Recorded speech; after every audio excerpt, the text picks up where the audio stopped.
Hello everybody, welcome back to the channel. It is CoachFury here today, and I'm back with the latest episode of our Draft Day Sports Pro Basketball 21 Let's Play series with the Chicago Bulls. And we left off last time a week out from the trade deadline, and essentially talking a little bit about what trade options could be possibly available and what we kind of need, I think, coming into probably the postseason and into hopefully our repeat championship push. So, what did we discuss last time? Essentially, we kind of came to the conclusion that this man here, Duncan Robinson, pull up his player card here, is probably not the right type of player for this Bulls team.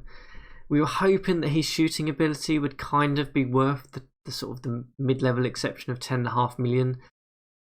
It hasn't, unfortunately, not really worked out for us. I think whilst his numbers look okay on paper, and he has come back a little bit, when he's been given the opportunity to play heavy minutes, he's really struggled. So we have made him available, and he's been available for a few weeks now.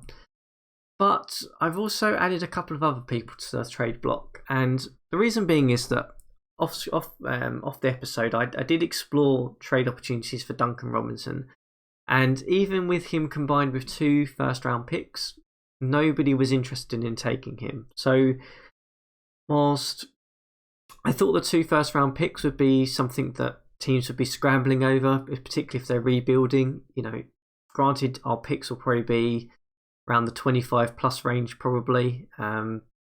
We've got everyone locked down for a period of time. Unfortunately, that was not enough to entice them maybe putting out a rotational guy with that sort of salary that maybe actually might be a better fit for us. So that didn't really work. So what I've done is essentially I've put some other guys on the trade block. I mean, probably the one at the top here is the interesting one that we can talk about. Patrick Williams, a guy that we talked a lot about on the last episode, who's actually been really performing very well for us at the front court positions when needed to. He is expiring. He does want about $23 million to kind of stay for extended period, but I don't think I'm going to necessarily offer him that. I mean, we're probably not going to be playing the next season, but given his re-signing is fairly solid, he does have some potential still left in him, and he's been doing fairly well. I think he might be an interesting trade bait option. Yes, he has been really good at covering Carter Jr., Jackson Jr., and those positions if need be. Would be interested to see what other teams will offer for him, to be honest. So that's why I've put him on the trade block, because I think for another team he could come in and he could be a starter at power forward for them. But he's behind just 2 really good front court players, to be honest. So Charlie Dieter we've also chucked on the block. D-League player, he's not played for us. I mean, who knows? Maybe we'll get a 2nd round pick for him or something, or he might be a throw-in. And then I've also put Kobe White on the trade block as well. Numbers have been fairly solid, nothing too revolutionary about his performance this year in comparison to the last. But again, he's locked down to 5 years, $14 million. His potential rating's pretty good. His actual star rating's pretty good. His numbers have looked fairly good this year. So maybe someone will throw something our way for him as well. And then obviously I've thrown our expiring minimum guys on there just to see if anyone is interested in them. So we're going to carry on. We're going to go forward sort of day by day really, and kind of see how it goes for this trade deadline, and then maybe make adjustments off that. So we've got Clark out for 3 more days. Jackson Jr.'s out for 2 more days. We do have Leonard back though. And do we have a game? We don't have a game today, so we can move forward a day. And we'll keep an eye to see whether we get anything in the inbox. So we are playing the Nuggets. We do need to make some rotation changes then. So Clark will come out. Leonard will obviously go back in. We'll restore the lineup because that's just going to be quicker. Carter Jr., you're going to go back in there. And Jackson Jr. out. Clark, you're out for 2 days and for 1 day. So that means that we're going to probably put Williams back in a sort of power forward position for now. And we'll probably give some minutes to the likes of Poto or Noel, I imagine, just to fill the gaps for now. So let's quickly get ourselves forward and do that. So we've got to put him back in like this. And I think I might just give him this some of those centre minutes as well, because he has proven that he can pick those up if needed. So we'll run him a little bit hotter than maybe we have done previously. Noel, you will just pick up those other centre minutes, I think, for now. And yeah, and I think then that means that Carter Jr. can pick up the other remaining power forward minutes, hopefully, or at least some of them. Yeah, so you can pick up a couple there, and then Noel can just take those remaining ones. And then in terms of small forward minutes, we will probably just give Leonard an extra couple. We will rotate this around a little bit just to make sure that he is getting some rest, but then anything else will be taken by White, I think, for now. So we go forward a couple of days here, see if we get any trade offers. We get the win against Denver. McConnell's managed to get himself injured, but Jackson Jr.'s back. I'm probably going to leave him out of the lineup for now. We do need to put someone in sort of the point guard position, which is a little bit frustrating. So we're just going to rejig this a little bit and basically give Peyton some minutes at different slots, and that means that we can then give the minutes to White for now, and we'll just run a little bit heavier than normal. And we'll go forward maybe one more day, maybe a couple more actually. Just we're winning, we're doing okay. We haven't had any trade offers. I haven't seen any trades actually go down yet either.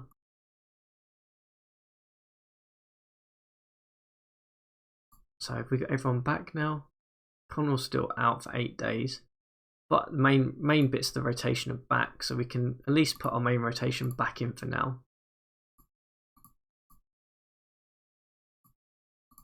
So it does mean that we do need to obviously give the point guard minutes back to Peyton now and to White. And we're just basically essentially slotting Peyton in for where McConnell was and giving White those additional minutes.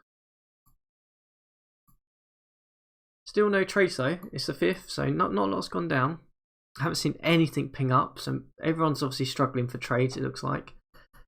We are entering the final. Oh, here we go. So there's a bunch of trades that just happened. Let's have a look and see what has actually just occurred.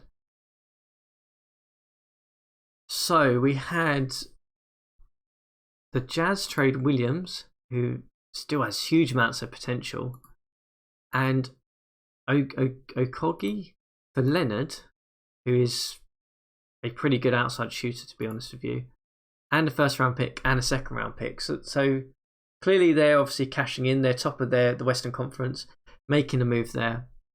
And then we had the Mavericks trade Lequi and Davis, so not two younger guys, I guess, with LeBron James and a first round pick. So LeBron James is now in Dallas, which is really interesting. Not having, he's having a bit of a decline year certainly now. I mean, he is 39 years old, so it's probably expected at this point in his career. And then we had Monk, Crumble, Hester traded for Welsh and a first round pick. So what did they give up here? Anything of interest? Not really. A bit of a nothing trade, to be honest. Peculiar move there. So we are at the trade, the 7th now. I don't think we've had any offers, so we will just move ourselves forward. See if we get anything on the final day. There was a whole bunch of other trades that have just occurred. What else have we had seen happen across the league? That's the question. So Dinwiddie's been traded. Wow, the Jazz are making moves at the deadline. Favors has gone, and O'Neal to pick up Paul George. Wow, okay, so they've made a bit of a splash to try and, interestingly, pick up a 33-year-old Paul George, who I have to say is probably not worth $45 million a year at this point. I mean, he's a fantastic shooter still, but that was it. So the Mavericks also traded to get Higgins, Brown, and Josh Richardson to pick up Buddy Hield. Okay, so they've made a move to pick up some shooting. Oladipo switched over to the Bucks in exchange for Drew Holiday and a second round pick. Tim Hardaway has got dealt Holloway Jr. I should say, for a package of Kui, Evans, and a Turu. Okay, nothing really.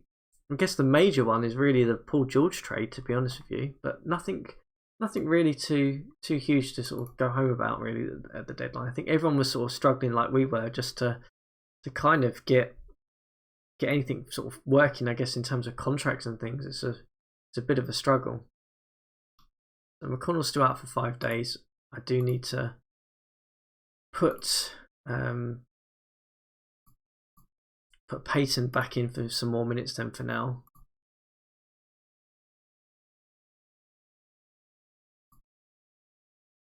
Like so. So he's out for 5 more days. We'll go for those 5 more days, I think, guys. And I think we're just going to try and get ourselves forward to the playoffs, really. I think, well, maybe we'll stop at the All-Star deadline, actually, I should say. We should stop at the All-Star and see if we do have any All-Stars this year, which we probably should have given our record and team performance, but you never know with this game. You never know.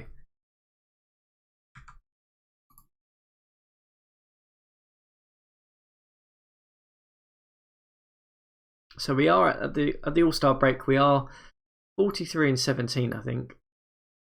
I don't think we've got any more games before the All-Star period. We do not. So we are 43-17 in really, really good shape, I have to say. We've basically locked our playoff position now. We are comfortably atop of the Eastern Conference at this moment in time. 4 games ahead of the Hornets. Then the Jazz are holding on to that number 1 spot. But, you know, it's pretty close between them and Golden State at this moment in time. But let's get forward. Let's go to the All-Star games and just see what happens, really. See if we have anyone in any of the events. We don't have, well, we do have Williams there, I think. So let's have a little look at that one. So in the slam dunk contest, Williams did go in. He didn't get through to the finals, and Kevin Porter Jr. ended up taking that one. In the 3-point contest, we did not have anyone, which is surprising, I guess. And let's go forward. So the rookies, sophomores, we don't have anyone of note, I don't think, in these ones, but we'll have a look and see how the game goes. So the sophomores took the game in the end. Ben Daniels with the player of the game, who looks like a phenomenal star, taken 7th overall just a year or so ago. He's performing exceptionally well for the New York Knicks at this moment in time. But yeah, interesting that there's a Kareem Bryant who's come in. He's put up some good numbers in the All-Star game for the rookies. But pretty much a game the sophomores took in the end, led by Daniels, to be honest. Really, really interesting. So let's get ourselves forward to the All-Star game. Are the Eastern or Western All-Stars going to take it? The Eastern All-Stars do take the game. Do we have anyone in here? Yes, we do. So we have Kawhi Leonard made the game, which is great. Did we have anyone else on here? Jackson Jr. also came in and played some minutes. Awesome. But nobody else really. So I'm surprised that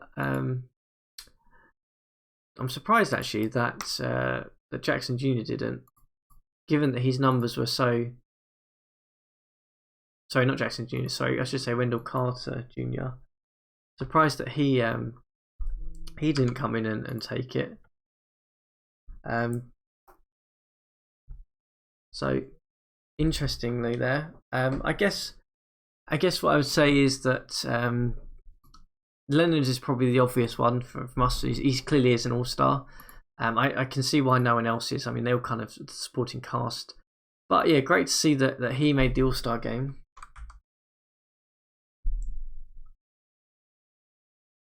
For the Western Conference, we had Doncic, Booker. Paul George actually did start in the All-Star game, so he's still considered, I guess, by most to be an All-Star. I mean, looking at his ratings, I wouldn't say that's all, an elite All-Star style player, to be honest. But yeah, okay, so that's the All-Star game completed. Let's just get this going forward then. I think in terms of depth chart, have we got any adjustments we need to make? We do need to probably restore our lineup and get McConnell back in. McConnell back in, Williams back in like that. And let's just get ourselves going to the playoffs. no point waiting around, is there, in this one? Seeing if we can hopefully, I'm hopeful that we can win 60 games or so again. That would be awesome.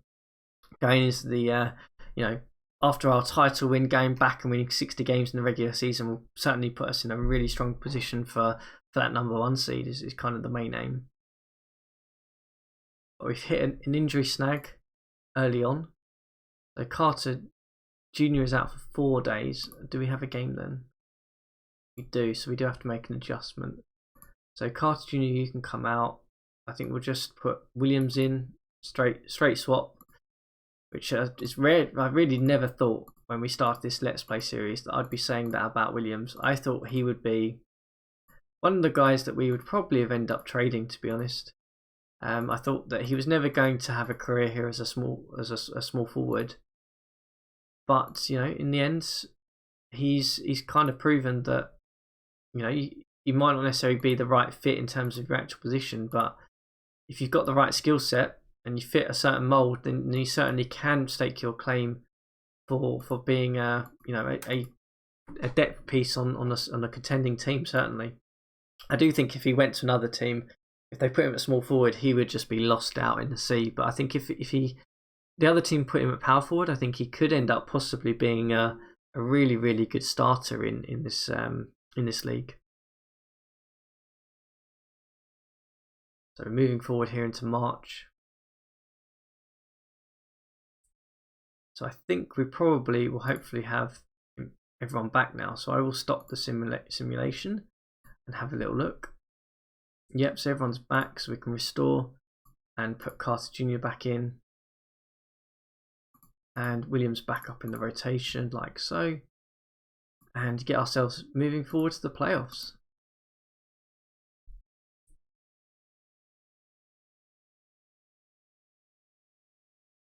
Another injury, typical.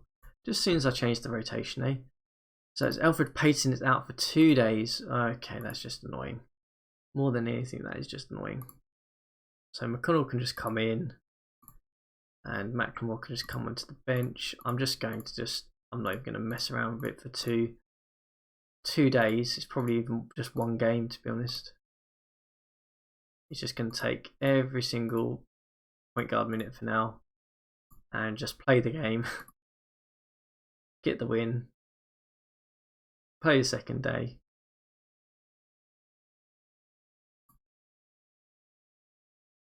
Restore the lineup, put Payton back in, put McConnell back in, and get going forward. So we've got 28 days to get through the rest of the season. Main thing now is to hopefully get 60 wins and to avoid any major injuries, to be honest. We're in 52 games, so we're in really, really good shape to win 60 games. Hopefully that will happen.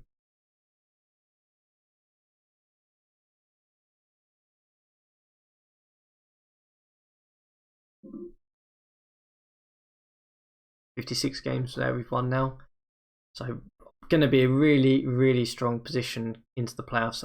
I'm pretty certain we are going to be a #1 seed now, given that we've almost won 60 games and it's not even the end of March.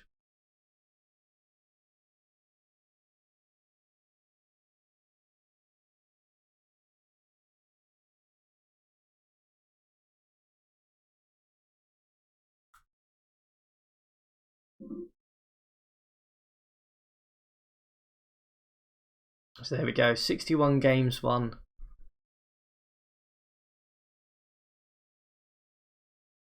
So that is the end of the regular season. We have certainly blitzed through that in this episode. We have won 61 games this year.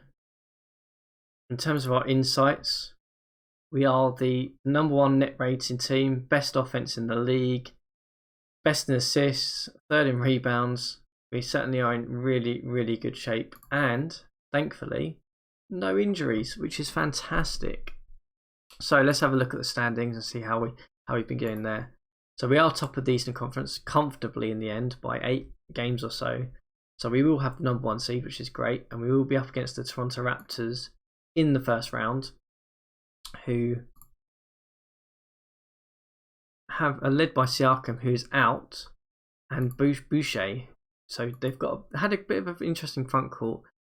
Got some interesting sort of really good depth pieces actually. As Klay Thompson is not anything to shout home, not anything to sort of shout home about. But at the age of 33, he's still a very, very, very good shooter. So that's who we'll be facing in the first round of playoffs come next episode. But in terms of the Western Conference, the Jazz end up taking it just by a game. So they are the number 1 seed. And then you've got, interesting, the Lakers managed to pull themselves back in and sort of nip into the playoffs. But you've got like Dallas, Suns, that's really competitive Western Conference. Let's have a look at the league leaders though. That's always interesting. So in terms of points per game, Trae Young is number 1 with 36 points per game. He's just, at this point, he's just probably easily the best point guard in the league. Phenomenal player. Then the likes of Lillard, who's still doing very well at the age of 33, still an elite scorer, point guard. Davis, Donovan Mitchell still up there. So we haven't had any actual rookies sort of jump into sort of this top end yet. So interesting to see a couple of years in now, we haven't seen that materialise. In terms of assists, Ben Daniels, who we talked about at the beginning of the episode in terms of the rookie sophomore game, has actually cemented his place as being a really good point guard. Probably better point guard than Trae Young actually in terms of rating. So probably as he continues to develop, he might be a really interesting prospect. Elfrid Payton 5th in terms of assists, which is great, and Kawhi Leonard 14th. So that's probably why our assist numbers are looking so good at this moment in time. In terms of rebounds, Ayton at the top, Gobert, Wiseman, no real surprises here at this moment in time. Carter Jr. at 15th. I'm surprised we haven't had anyone who's sort of a little bit higher, but given the way we rotate around that front court, probably don't have people in those regular positions. And in terms of blocks, just Jackson Jr. for us in here. Mim, who was also in the rookie sophomore game as well, up here. In terms of steals, yeah, not surprising. Again, similar sort of players. McIntosh actually, one of the draftees, is in there. In terms of 3-pointers, I'm not surprised it's Lillard who's at the top there. Steph Curry still there. But yeah, okay, so that is where we are at this moment in time. We are in the playoffs. We are the number 1 seed. In terms of us trying to retain this title, we are going to have to try and beat the Toronto Raptors, the number 8 seed, in this first round of the playoffs.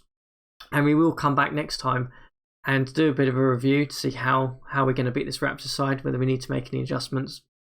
But this is how the playoffs look. This is who we've got to get past. I'm really, really hoping that the Hawks get knocked out before they play the Magic, because for those of you who've been watching the series as it goes along, the Atlanta Hawks have been an absolute thorn in our sides come playoff time. So hopefully they can get themselves knocked out early and we can avoid them playing them.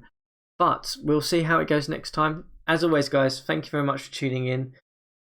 Come back next time. We'll talk a little bit about the first round of the playoffs. We'll go through and see if we can retain that championship with this Chicago Bulls roster.